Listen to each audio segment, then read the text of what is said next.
Okay, good to go. Wait. When did that happen? So yeah, I moved where I'm recording because I like to, stand rather than be squatted down in a tiny corner of the room. But anyway, let's move on. I've never been a huge aficionado of the Fast and the Furious films. The only bits I've seen are when I've accidentally flipped over to ITV2 and they've been showing it, because apparently that's all they show. And honestly, they've never grabbed me.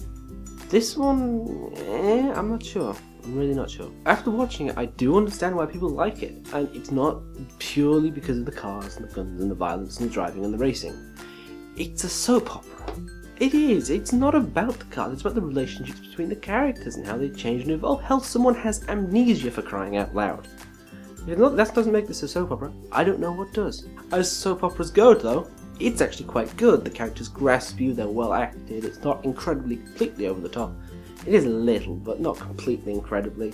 You keep your suspension of disbelief long enough so that it works. And it's a pretty well put together film. If you want a dumb action flick that you switch your brain off to watch and you just take in and enjoy, which for the record there's absolutely nothing wrong with that, I love that as much as the next person, this is great. This is really great for it. This is fantastic for it. But I have a problem where I can't switch my brain off. So this film has one really big thing that sticks out at me, and it might stick out at you. If it doesn't, that's fine. Go watch it, enjoy it. You can stop watching here. Actually, don't, because I will need more minute views. Now, do what you want. I don't care.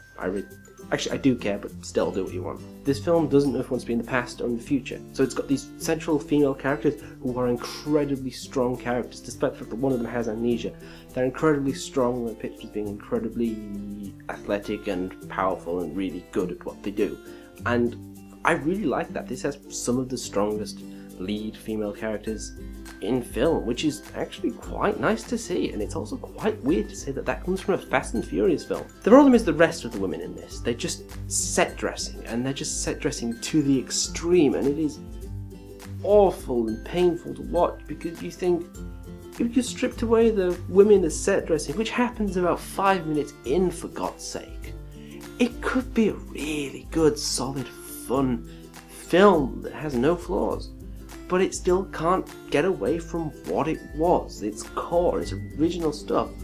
And in some ways that's good, because the cinematography in this, it keeps the sort of same thematicness, that's not a word, of the originals. You can look at the originals, and look at the new ones, and see, yeah, this is still a Fast and the Furious film, even though it's all tightened up. It's better, basically. It's tightened up. It's more restrictive, but it knows exactly what it wants to do, and it does it really well, rather than the other ones which are a bit slapdash. It's a bit like the difference between Shaun of the Dead and The World's End, that gap. You can see where the filmography developed between them, and you can see that The World's End is a much better shot film. Not entirely sure if it's a better film, but it's a better shot film, but it keeps the same theme, the same cues as Shaun of the Dead did, and this does that as well. This film can move on, it can develop, it just needs to actually move on. It needs to, and the fact that, I'm not going to say, because obviously Paul Walker, God rest his soul, is dead, he's not going to be in the next one, I don't think. I hope not, that'll look really creepy. But they're going to move on a bit. I assume they're doing another one, obviously. Of course they'll do another one. This is a money-spinning franchise that I think broke a record already. It's only been a weekend. It opened up Easter weekend and it's already broken a record.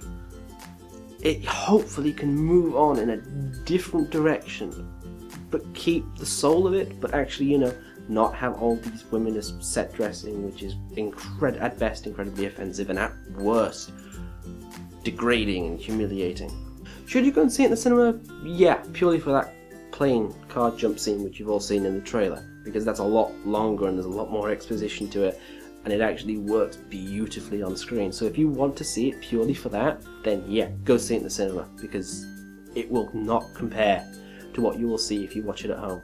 Okay guys, thank you very much for watching. As always, if you want, you can click like and subscribe, because likes mean I get pumped up in the search rankings on YouTube and more people see it, and if you liked it, you might like that other people see it. And if you click subscribe, that does that too, and that also gives me a nice warm feeling in the centre of my cold, dead heart. As always, you can follow me on Instagram and Twitter and Tumblr links are always down there. They will always be down there. They will never not be down there because I always copy and paste the rest of the descriptions. And if you want, you can follow me there. I think I already said that. Never mind. Next week, I will be reviewing The Woman in Gold with Helen Mirren, which it's got Helen Mirren in it, so it should be quite good at least. And thank you again for watching, and I'll see you guys hopefully next time. Bye.